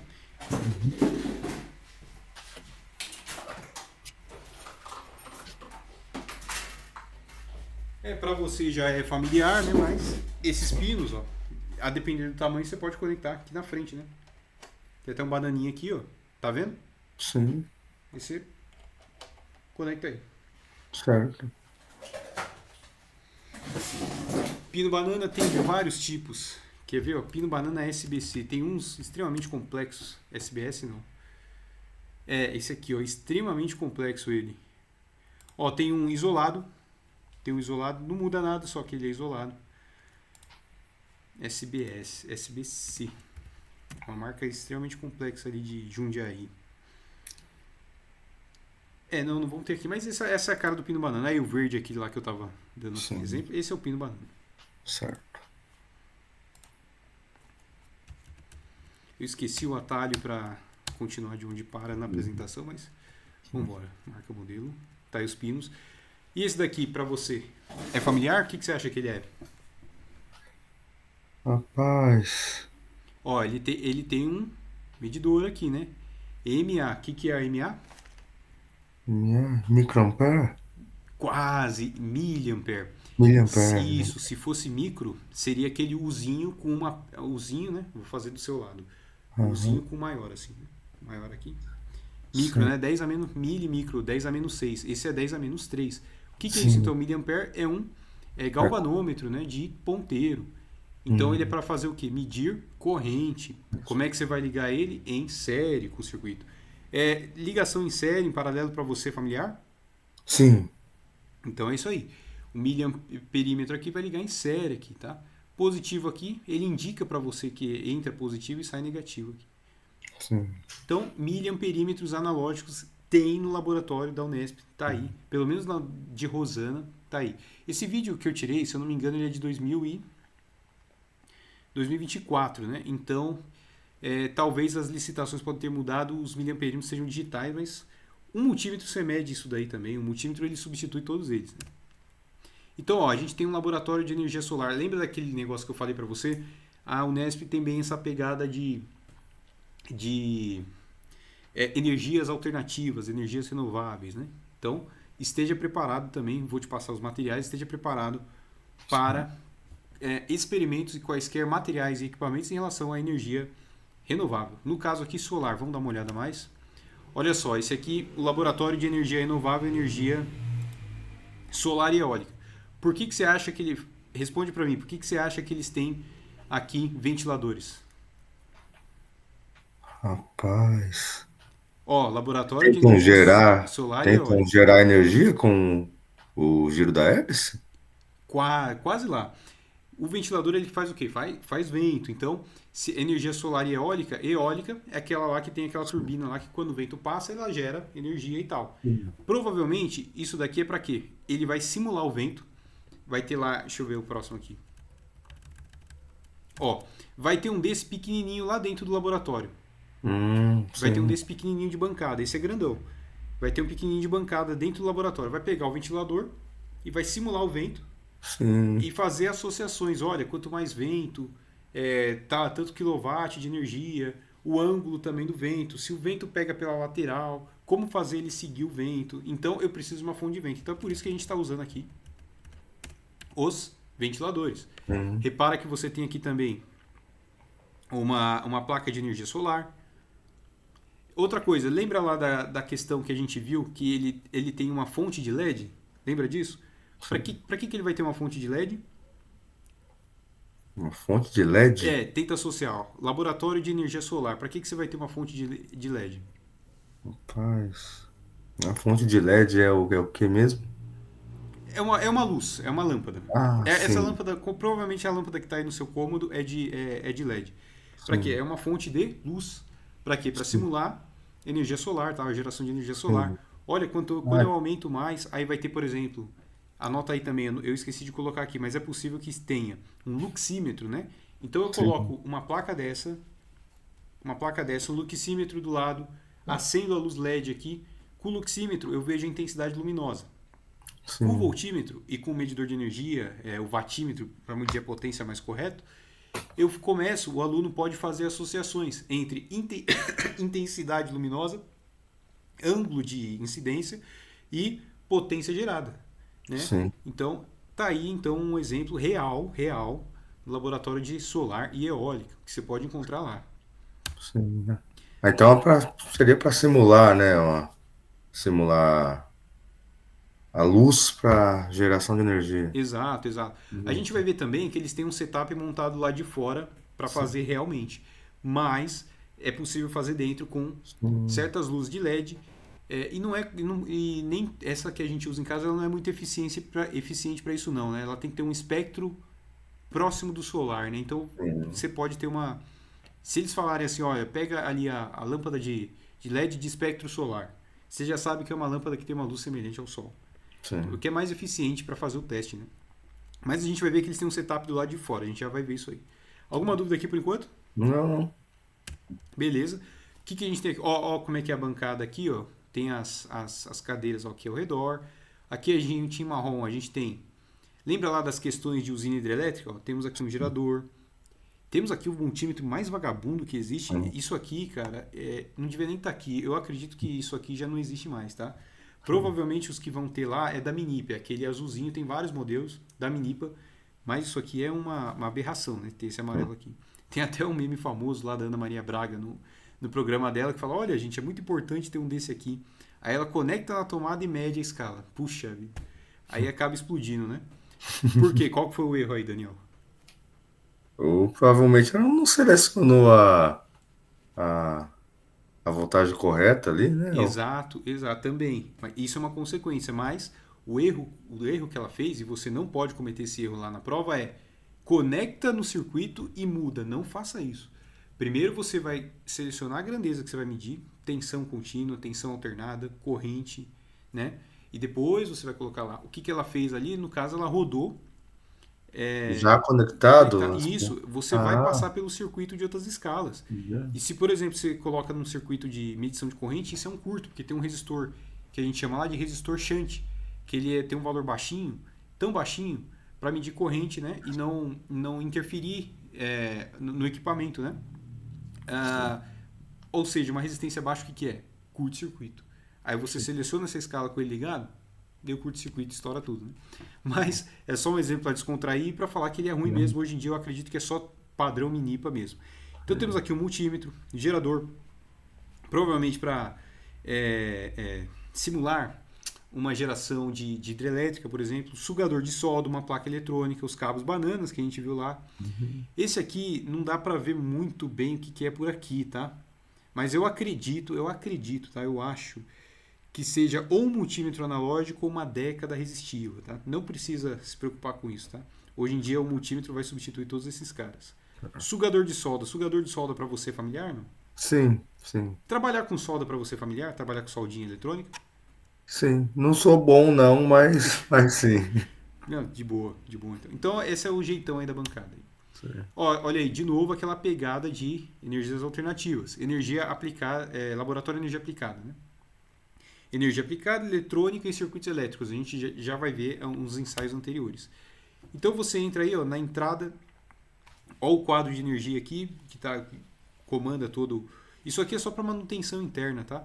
Mas você também, como responsável do laboratório, se cair algum disjuntor, você vai estar no momento da aula aqui junto com os alunos. Cair alguma coisa, você vai ter que vir aqui. Vai estar identificado, obviamente, com certeza isso aqui feito, toda instalação nova, está dentro da NBR 5410. Então vai estar identificado, etc, etc. Então essa é a carona aqui. Olha só como é que é a bancada. Ela é livre. No meio aqui tem as tomadas, tem as cadeiras aqui, o quadro aqui, etc. Mais uma vez, ó, esse é o jeitão da bancada. Aqui as tomadas no meio, no centro. Nesse mesmo laboratório, ó, lá dentro, ó, tem um painel fotovoltaico. Esse aqui, no caso, parece que é flexível, tá? Essa tortada aqui dele parece que é flexível. Um armário para você guardar as coisas ali. Você vai ter que sempre, mais uma vez, boas práticas, né? Mantém isso aqui organizado, a chave com você, etc, etc. E aí uma coisa que eu queria falar, ó, tá vendo esse equipamento aqui em cima da bancada? Que Sim. equipamento é esse? A resposta é, não sei, ele não existe. Isso aqui parece, essa caixa aqui, ela é uma caixa padrão comercial que você compra para montar o que você quiser. Então, como que é o nome disso aqui? É a famosa giga de teste, né? Ou protótipo de alguma coisa. Mas eu acredito que seja uma giga de teste, né? Para ser montado desse jeito bonitinho, foi para ficar fixo e foi para ficar fixo, né? E ser, mover para os lugares, mas ficar um equipamento fixo. Então, isso aqui é uma giga de teste. Então, vai ser, com toda certeza, você vai ter que montar algumas gigas de teste, né? Então, aprender a furar caixa, aquele passo lá dos fios que a gente falou, montar circuitinho eletrônico, colocar aqui dentro, blindar e colocar prensa-cabo, deixar de um jeito que seja indestrutível para o aluno, e se precisar fazer manutenção, se possível tirar, parafusado, etc, etc, boas práticas de montagem. Então, giga de teste também. E aí vai mudar de situação para situação, né? Certo. A giga de teste. Alguma dúvida até agora? Não. Mais uma vez aí a bancada, a forma geral os alunos vão estar aí e você vai estar no meio deles. Temos aqui um cilindro, eu não me lembro que é Sakura amarela, tá? Não me lembro, realmente não me lembro, mas depois eu vou te mandar isso aí. Cores dos gases. Mas temos aí esse cilindro de gás aí dentro também. Olha aqui, tá vendo aqui em cima? Ó? Dá pra ver uma mini turbininha eólica. Sim. Tá vendo aqui? Uhum. A turbina eólica do pátio. Eles têm uma turbina eólica, de novo, eles têm um setup real pequeno no pátio. Olha aí aquele setup real que eu falei, Sim. de fotovoltaica lá do lado de fora. E acabou o eletrônica elétrica. Vamos agora ao Tupã Química, né? Vamos ver o que a gente tem aqui nessa bancada. Vou pedir ajuda aqui. Química não é muito a minha área, mas eu vou pedir ajuda aqui para ele aqui, ó. Capela de exaustão química, é essa grandona aqui. Evaporar gás, etc. Dissicador de vidro, é esse carinha aqui atrás. Frascos e reagentes químicos, por aqui mais ou menos. Balões volumétricos, por aqui a gente vai ver a vidraria também. E as balanças analíticas, elas estão bem na cara aqui, né? A balança analítica, você abre ela, fecha, tara. Aí você. Não me lembro o procedimento, mas eu lembro o seguinte: você coloca. Você fecha ela sem ar, tara, depois você coloca a amostra, fecha de novo, porque como ela é de precisão analítica, qualquer corrente de vento já altera o peso, né? Então, Sim. depois que você tarar, coloca a amostra lá. Eu cheguei a fazer 1 ano de química na Anhanguera, né? Mas eu não cheguei a terminar, eu usava essa balança lá. Então você fecha a tara, abre, coloca a amostra ali, conforme o POP, né? O que é o POP? Procedimento operacional padrão de tal experiência, a gente vai ver alguns exemplos. Coloca lá a tara, mede, faz o que o POP diz. Mais uma vez, a capela de exaustão, mas vamos ver melhor o que temos aqui. A capela de exaustão química, mais uma vez, essa grandona aqui. O forno mufla, que é esse cara aqui. Tá? Não vou explicar sobre eles, vou deixar aqui o slide, depois você vai pesquisar na internet, fica à vontade para você aprofundar mais sobre eles. Frasco de reagentes químicos aqui ao redor. Vidrarias de laboratório aqui, etc. Conta-gotas, pipeta de frasteira. Eu acho que eu coloquei fora de ordem esse aqui. Desconsidere esse aqui. Vamos aos EPIs. Esse daqui é uma menina de Tupã. Se eu não me engano, esse vídeo é de 2014, não me lembro. Repara que esse aqui também é o laboratório de Tupã. É o laboratório de lá, né? Repara que ela está usando o jaleco, o óculos ela está usando dela. Está faltando um óculos de proteção aqui. Luvas vitrílicas. O conta-gota. Lembrei agora. Isso daqui é disso aqui. Então, os EPIs que ela está usando. Jaleco, luvas. No caso, luvas nitrílicas. Equipamentos conta-gotas, pipeta de Pasteur, que é esse aqui. O frasco âmbar. E o Erlenmeyer, né? Um dos itens da vidraria do laboratório de química. EPIs em geral, jalecos, óculos de proteção, luvas, nitrílicas ou isolantes. No seu caso, no caso de elétrica, isolante, aquelas com a marca ESD, né, antistática, e as nitrílicas é aquela lá, como a menina está usando. A máscara ela não está usando, teria que usar, né? Protetor auricular e botas, dependendo do risco. Por exemplo, botas, se você vai fazer isso, se ele pedir para montar uma giga com motor, o motor é pesado, há esse risco, então você vai ter que usar o EPI como bota de PVC. Nunca de aço, tá? Porque se você está num laboratório de elétrica, você pode gerar ali campos magnéticos que induzam correntes em itens de metal que está em você. Então, botas de PVC Já estou até antecipando as boas práticas. Uhum. Não sei se você é casado, não vai de aliança, não vai de brinco, não vai de nada disso. Hum, certo. Vamos lá, próximo tópico do treinamento. Atividades passadas e pistas de equipamentos, tá? Ver documentos POP, procedimento operacional padrão. O procedimento operacional padrão, ele não é um documento universal. Para cada experimento tem um. Vamos então ver aqui, por exemplo, um de química geral e orgânica. A gente vai ver um de eletrônica e um de física. Ele tem mais ou menos essa cara. Mais uma vez, não se preocupe em decorar nada aqui. Vai estar no material para você. Olha lá, roteiro de aulas práticas da disciplina de química geral. Tem os responsáveis aqui, os professores autores. Fizeram até uma homenagem ao cara que morreu aqui. Ele começa com a introdução ao trabalho de laboratório, rever a teoria, o básico para você fazer a sua experiência. Tudo teoria, teoria. E aí depois os procedimentos práticos. Teoria, mais uma vez, ó. Vamos lá, um objetivo. Conhecer quantas páginas tem? 55, tá? Conhecer e aplicar as normas de segurança essenciais no laboratório. Conhecer a utilização dos equipamentos básicos. Aí ele dá técnicas de segurança no laboratório. Instrumentos de medida, aí, ó. Vamos lá começar com os instrumentos. E as boas práticas, as técnicas de segurança, não vou repetir aqui, mas vai estar escrito aqui. Lembrando, esse é o POP, cada um tem. Cada experiência tem o seu POP. Então, por exemplo, segue as normas desse manual, nunca altere o roteiro do experimento, localize o extintor de incêndio. Inclusive, você vai ter que estar apto a isso. Qualquer coisa que acontecer ali, você que vai ter que salvar, você que vai ter que dar um jeito. Aprender a usar a água, o gás e a corrente elétrica. Eu esqueci de mencionar, mas deixa eu ver. Depois eu volto com calma, mas numa das fotos ali do laboratório de química você vê que você tem 3 torneiras, 3 registros, né? Um de água, outro de nitrogênio e outro de gás. Então, aprender a usar a água, o gás e a corrente elétrica. Não deixe os frascos com substâncias inflamadas, etc. Tem vários passos aqui. Esse documento vai estar na pasta de apoio. Temos os instrumentos de medida, no caso aqui as vidrarias, pipetas, balões volumétricos, tudo aquilo que a gente viu no slide. Repito, dei uma lida depois, porque é um POP muito grande para cada área, física, química, eletrônica, etc. E aí, ó, materiais pertinentes do laboratório didático. Temos aqui a proveta, a garra metálica, a estante para tubos de ensaio, que a gente viu no slide, a piceta, a pinça de madeira, o bico de Bunsen. Então, bico de Bunsen você vai ter também que fazer ligações de gás ali também. Bagueta ou bastão de vidro, tubo de ensaio, tela de amianto, escova de limpeza, bureta, Becker e o suporte universal para as vidrarias. Pipeta volumétrica, pipeta cilíndrica, tripé de Petro, eu não sei se é Petro ou Pedro, tá? Funil de vidro, Erlenmeyer, balão volumétrico. Mais uma vez, você vai manipular isso aí, tá escrito lá no edital também, dar o destino adequado aos reagentes, então você vai mexer com esses itens aqui também, por mais que seja voltado à eletroeletrônica. Então essa é a cara dele. Então esse aqui é o POP de química, por exemplo. Lembrando que é o POP, o procedimento operacional padrão. No caso desse experimento de química, com o objetivo que a gente viu lá em cima.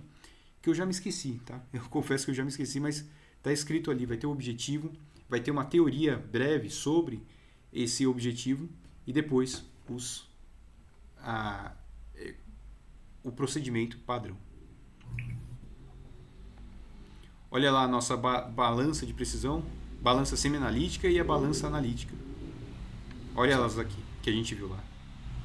Você vai mexer com ela. Ó. Tem como fazer também. Dá uma estudada nisso aqui e finge que é você que vai fazer isso aqui. E Certo. finge que é você que vai fazer e finge que é você que vai preparar. Como é que eu vou preparar isso aqui para o aluno? Tenha essa visão também no seu estudo. Certo. E aí as equações, etc. Aqui os experimentos. Aqui começa o POP experimental. Então é essa cara aqui o POP, né? A gente viu aqui o de química, vamos ver aqui um de física. Você também vai fazer o de física. Está descrito lá no edital. Laboratório de Física 1. Está aqui o professor. De novo, ó, o padrão dos POPs é sempre o mesmo. Você tem você tem uma teoria básica inicial. Depois você tem conhecendo os equipamentos.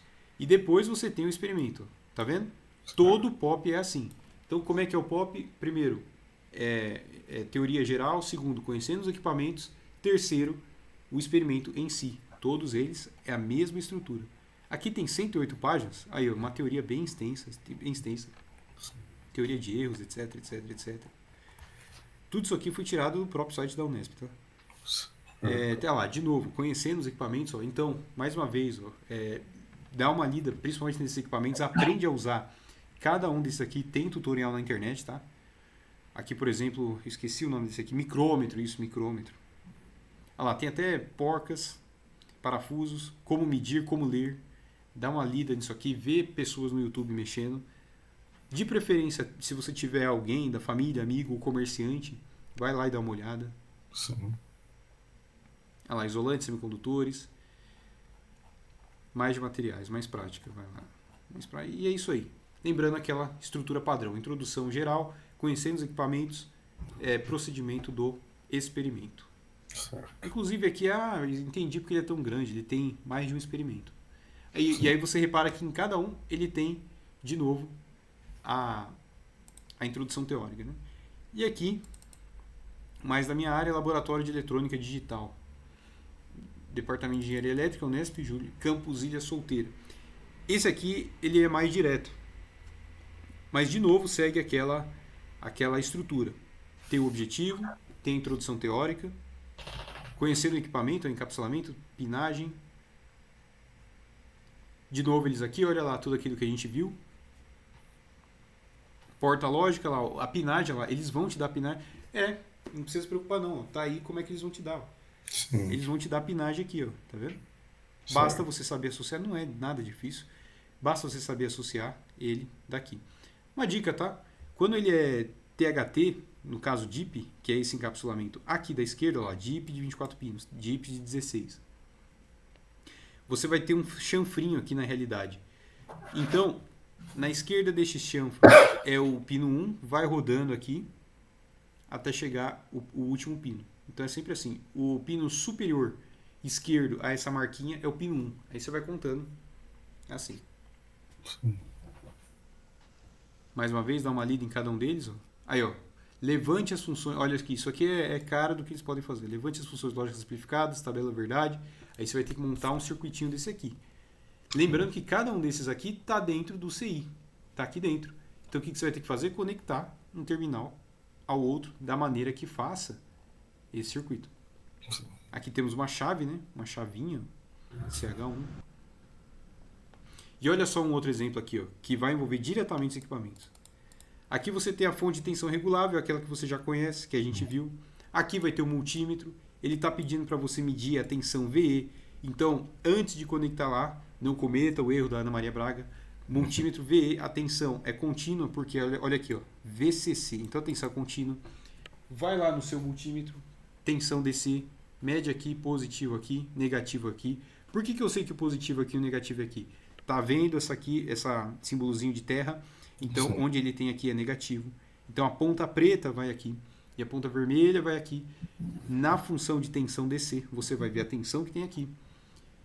Tem no pinout, ou seja, o esqueminha do circuito integrado da porta lógica, você vai montar isso aqui. Não é difícil, tá? E aí a tensão aqui VS, multímetro 2. Então aqui você pode usar dois multímetros. Pega dois multímetros, escala de tensão DC. Positivo aqui, negativo aqui, positivo aqui, negativo aqui. E aí você regula a fonte de tensão para descobrir o que e chegar à conclusão que é o objetivo aqui, que eu não li, mas sim, no caso aqui, isso aqui ele parece que fez um inversor, né? Parece que fez um inversor. Porta E, não E essa porta. Né? Ele curto-circuitou as duas. E aí você tira as conclusões. Então temos aqui o multímetro 1, multímetro 2, fonte de tensão, o circuito integrado. Tá aí os equipamentos. Pulsos espuros, monte de circuito. Exatamente. Então, mais um POP de... Então, nós vimos um POP de química geral, nós vimos um POP de física. Não, POP de física a gente não viu, não. A gente viu, não? Física, acho que vimos sim. Vimos. Então, esses são os procedimentos operacionais padrão que guiam as atividades do laboratório. Lembrando, estrutura de qualquer um. Introdução teórica, conhecendo os equipamentos, procedimentos. Certo, Lembrando que em alguns casos, vai fazer esse documento. certo. Então esteja familiarizado com ele.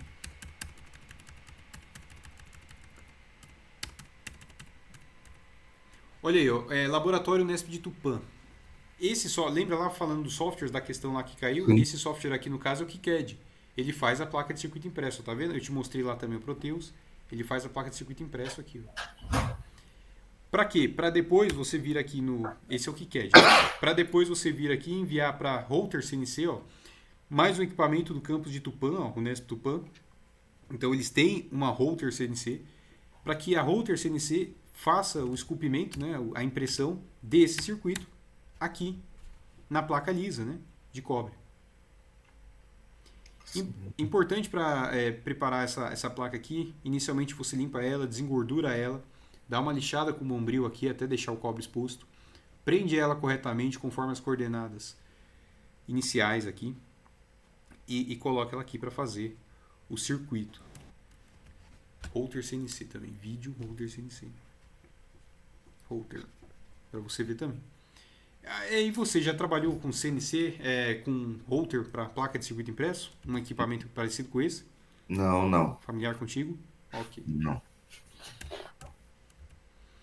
E aí, ó, laboratório Unesp de Tupã, ó, repara aqui, tem drones, então tá aí o motivo, tem drones e uma máquina teleoperável, né, que pode ser manual, mas também pode ser automática. Por que eu sei disso, né? Eu esqueci de colocar aqui, mas tem uma foto que ele tá do vídeo, vou mandar os links do vídeo também, que o trator tá andando e não tem ninguém com a mão no volante, então ele é um tratamento autônomo dessa máquina. Daí a razão para você aprender e manipular modulação AM/FM também, né? Porque né, o Unesp é o interior de São Paulo, né? E lá tem muito agrícola, né? Inclusive tem uma grande indústria lá em Tupã, que é a Amendopan, indústria que faz doces e várias coisas para amendoim, né? Então é um campo voltado para agrícola, né? Então vai ter isso daí. Então temos drones e máquinas teleoperáveis. Drones, trator, máquinas teleguiadas ou com piloto automático. Daí a razão de você aprender modulação e rádio, AM/FM. E aí, quais são os cursos ofertados na Unesp de Tupã? De acordo com o site deles, é Administração e Engenharia de Biosistemas. Administração não tem muito o que fazer aqui da nossa parte. O máximo que poderia fazer seria no laboratório de informática, mas eu acredito que você não vai trabalhar lá porque é eletroeletrônica, né? Se fosse para o laboratório de informática, seria o assistente de suporte acadêmico com ênfase em informática, tem essa vaga também. Então aqui, engenharia de biosistemas. Então você vai falar com o pessoal da engenharia de biosistemas. Os atuais 2 cursos da Unesp de Tupã. Alguma dúvida até agora? Não? A grade curricular parte dos laboratórios. Isso. Equipamentos, isso aqui eu errei. Eu copiei o slide, mas deixei isso aqui. Tá? Desconsidera essa parte da direita. A grade curricular considera só essa parte. A grade curricular parte dos laboratórios. Vamos então ver essa grade curricular aqui. Plano PPP. Temos aqui uma grade curricular e eu coloquei aqui, ó, plano de ensino da disciplina. Para que a gente está vendo isso? Para ter uma pista do que a gente vai fazer, que equipamentos tem no laboratório. Plano de ensino.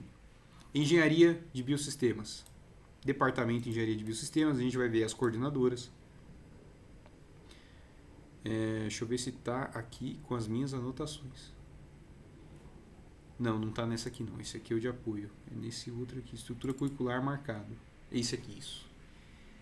Então, a estrutura curricular do curso de Engenharias Biosistema, curricular vigente, é toda essa daqui. Primeiro semestre, cálculo diferencial, segundo não sei o que, terceiro termo, não sei o que lá. Os amarelos que eu coloquei é o laboratório de Química Geral. Então vai ter tudo aquilo que a gente viu lá das vidrarias.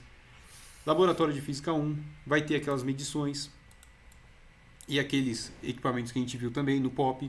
Laboratório de Física 2, circuitos digitais, então vai ter um POP parecido com aquele que a gente viu. Laboratório de Física 3, vai ter eletricidade aqui. Talvez aqui a gente vá fazer aquele experimento de medir a força elétrica que caiu naquela questão da prova. Sistema microprocessados aqui possivelmente vai usar o Arduino. Por quê? Porque o Arduino é mais intuitivo para quem está começando no sistema microprocessado. Para além do Arduino, podemos utilizar aqui o ESP32. Você já ouviu falar do ESP32? Já. Então, mesma coisa. Sistema microprocessados. Inteligência artificial, provavelmente eles vão usar o ChatGPT. Microcontroladores, provavelmente vai usar o Arduino, mas conforme vai avançando, é possível, já que eles têm o KiCad e tem um outro professor que falava sobre o Proteus, é possível que eles ensinam, o aluno aprenda a fazer a PCB, a placa de circuito impresso, e não usar o Arduino mais. Usar diretamente o microcontrolador na placa e ele mesmo construir o hardware mínimo. Mas no início vai ser microcontroladores.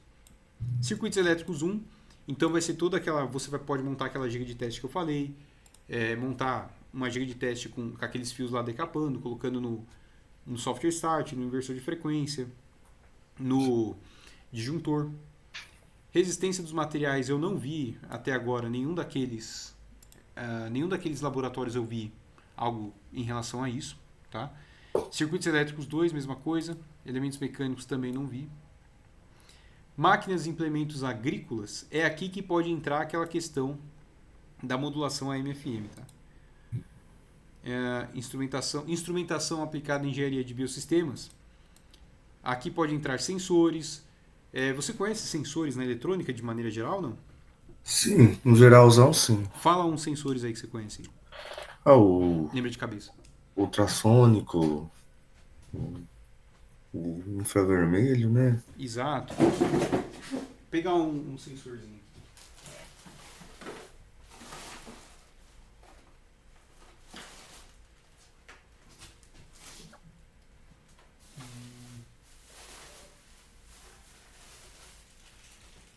Inicialmente, no início dos laboratórios, eles podem fazer exatamente aquilo que você já faz com seus alunos aí, né? O sensor ultrassônico aqui, por exemplo, conecta o Arduino, faz lá o programinha. Inclusive, atualmente, o ChatGPT ajuda muito a programar mais rápido, né? Ajuda a te aprender também, né? Então, instrumentação aplicada em engenharia de biosistemas, vamos lembrar também daqueles amplificadores operacionais. Existe uma topologia de circuito e existe um setor de placas eletrônicas chamada de aquisição e digitalização de sinais. Quem é que faz isso? O amplificador operacional. É aquele carinha que faz isso. Provavelmente pode ter isso nessa matéria aqui. E inicialmente pode ter isso daqui. Os circuitos modulares com Arduino, como você conhece. Mas no final, como a gente tem aqueles softwares lá de placa de circuito impresso, de esquema elétrico e eletrônico, e a router CNC, provavelmente eles vão começar a abandonar isso aqui nas disciplinas mais avançadas do laboratório e eles mesmos fazerem as próprias placas com isso aqui tudo integrado, não usando mais módulos. E aí vai caber você a fazer todo o preparo dos equipamentos, limpeza, etc. Processamento e análise de sinais aplicados em engenharia de biosistemas. Olha, independente se é aplicado em engenharia de biosistemas, engenharia civil, naval, seja lá qual for, processamento e análise de sinais é feito com aquele nosso amigo amplificador operacional em conjunto com o microcontrolador. Então, vai ser aquele componente novo que a gente aprendeu, mais aquele que você já conhece, o Arduino, o ESP, e no futuro não usar mais a placa Arduino, mas o microcontrolador dentro da placa, porque você e o pessoal, os alunos, vão gerar aquele arquivo para imprimir ali na PCB Router. E é isso aí. Alguma dúvida até agora? Não. Vamos lá, agora dicas importantes. Mais uma vez eu esqueci o atalho, que começa de onde eu parei, mas vamos. Eu acho que se você for no de baixo, ele abre direto no que você tá. Vamos lá então. Eu aprendo agora, vai, vamos lá. Naquele lá embaixo, no Deixa eu iniciar ver. a apresentação, eu acho. Aonde? Em cima do relógio ali tem um para iniciar a apresentação. Deixa eu ver. Daí esse. Apresentação slides? Eu acho que ele vai. É isso aí.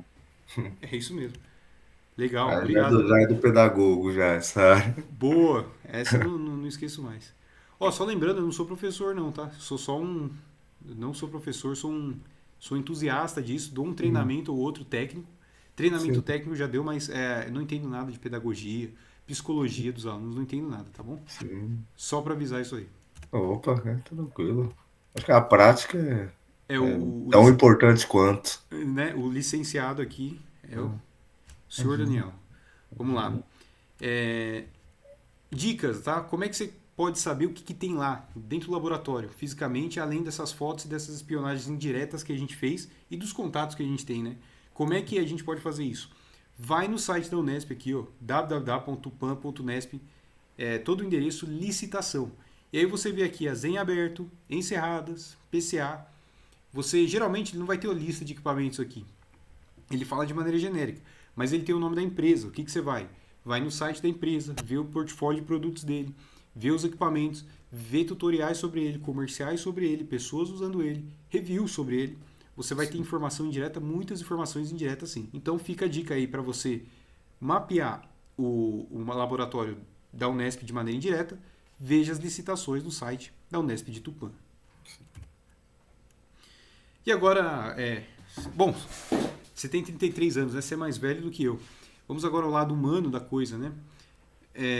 Vamos aqui atendendo ao tópico de dicas importantes, saber os vieses da banca, etc. Descobrindo que o perfil do avaliador gosta e se atrai em uma pessoa qualquer e seus vieses. Vamos lá, se a gente vê aqui, o perfil da... Eu peguei 2 perfis aqui, o perfil das coordenadoras dos cursos lá. Por que eu peguei o perfil deles? Provavelmente elas ajudaram a guiar a banca para avaliar.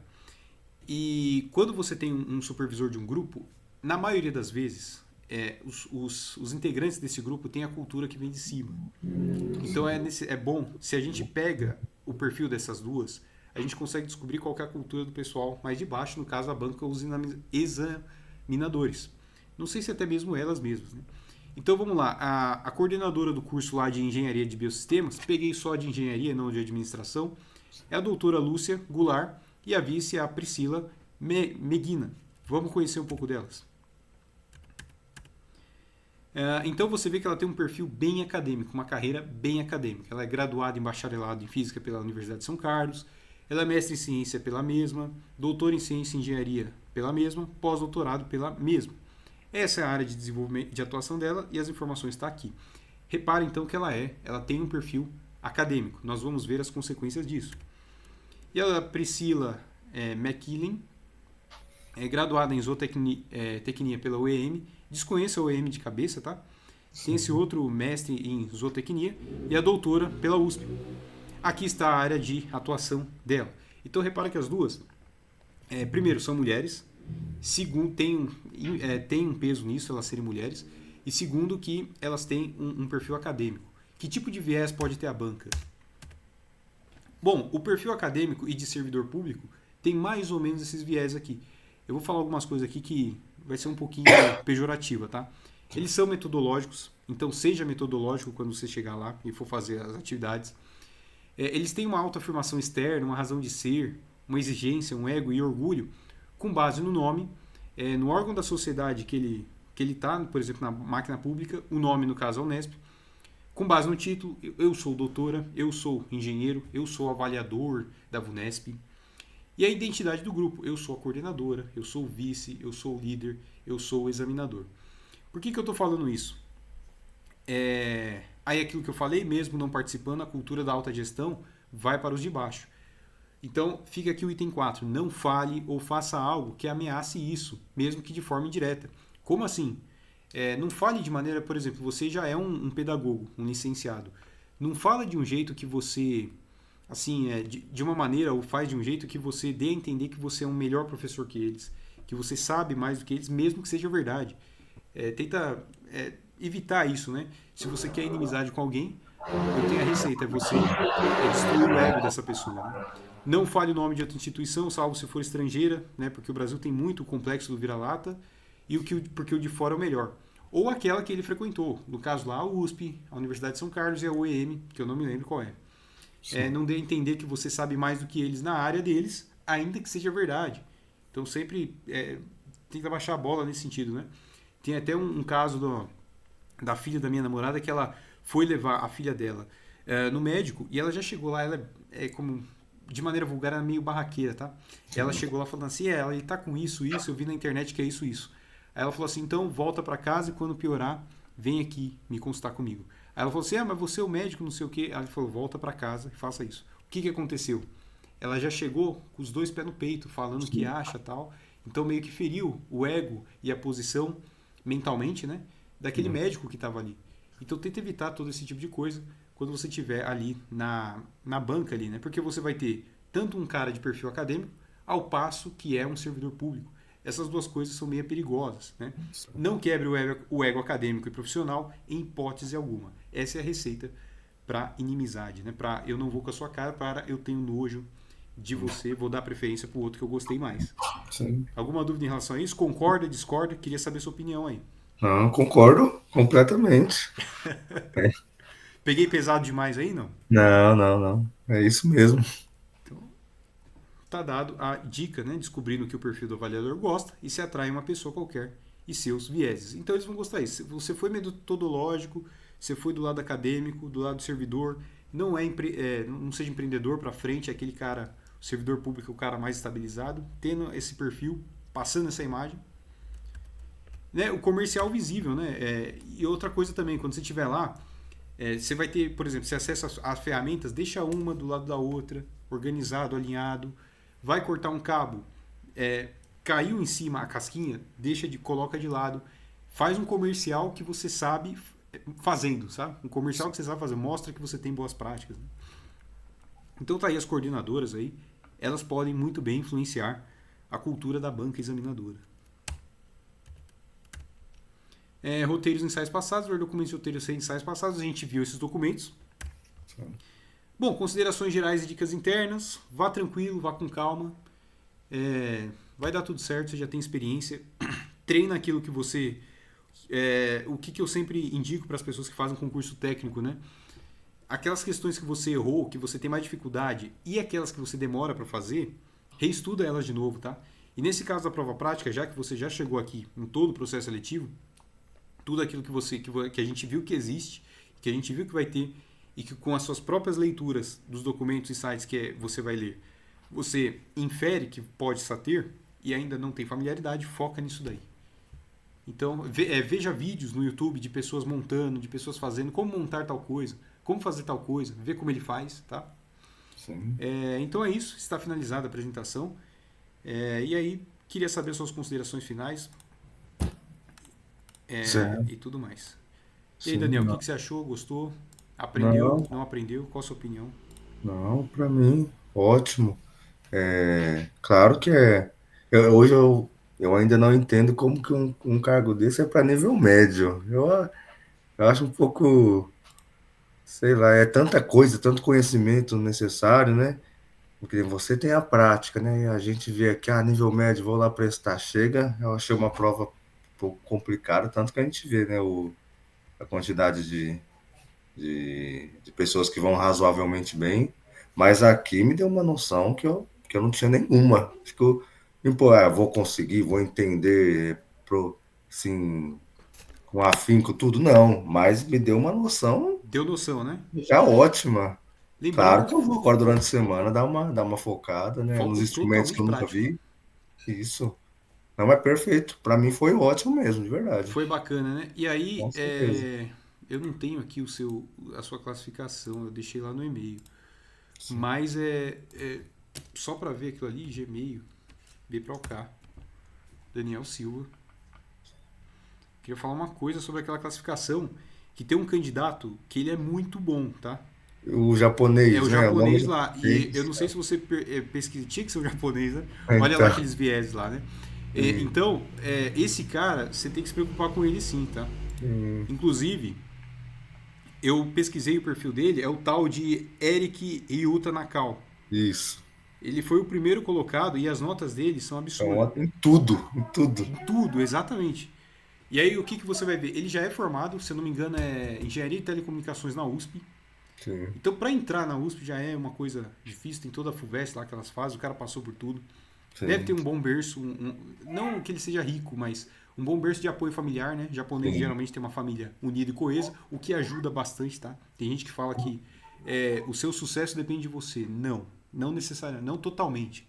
A maior parte é sua, mas ele tem todo esse perfil. Então esse cara é um candidato que...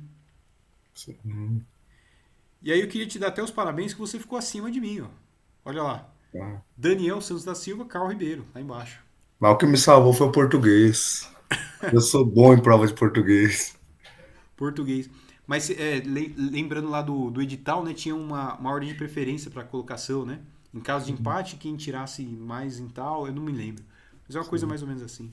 É, Mas meus é mais parabéns, cara. Não, mas na parte específica eu fui mal, mas como tô na prática, falei, vamos tentar agora, né? vai dar Mas certo. obrigado, pô, valeu. E aí a sua prova ficou pro dia 13, a minha pro dia 14. Isso. Se você tiver condição e puder ficar do dia 13 pro dia 14, a gente se encontra pessoalmente lá. Perfeito, Beleza? perfeito. A gente se encontra pessoalmente lá. Carl Ribeiro Albertini. Fechou. Mais alguma consideração? Lista de candidatos, 101. É isso aí. Você viu lá a nossa reportagem na Vi Rede TV lá? sim, vi sim. Inclusive, eu nem sabia pelo nome, eu vi pelo nome da empresa, que realmente eu vi as questões. Aí, quando você fala, pai, coincidência. Coincidência, né? O nome do cara tá lá também. Então, Então, mas eu faço justamente para saber como é que é a prova e pegar esse histórico para fazer os concursos, né, e passar para as pessoas que correm atrás da gente, né? Haja vista que tem para direito, tem para TJ superior, não sei o quê, mas não tem alguém para área técnica, né? realmente. Eu não vejo nenhum curso nisso, então eu falei, não, eu vou abrir essa frente aí e ser eu Sim. mesmo, botar skin the game, né? A maior É, credibilidade que alguém pode ter é o skin the game. claro, com certeza. Então, Daniel, foi um prazer para você. Muito obrigado aí pela paciência. E Oh, aí a live aí, tá, eu tô gravando aqui no OBS, uhum. Software Open Source, apoio o Open Source, sempre doe quando possível. Vai ser disponibilizado lá no YouTube. Vitalício para você para sempre. Só, Perfeito. tá bom? Muito obrigado aí, viu, cara, pelo seu tempo. Obrigado, Daniel. Segue o nosso acordo até o dia, às 23 horas do dia 13. Estou total disponível para qualquer dúvida que você tenha. Vou te mandar os materiais de apoio, links, indicações, etc. Fechou? Perfeito. Obrigado, Certo? Daniel. Saúde, Valeu. sucesso para você. Você é o novo assistente de suporte acadêmico 2 da Unesp de Tupã. Valeu, valeu. Um abraço. Valeu, um abraço. Tá.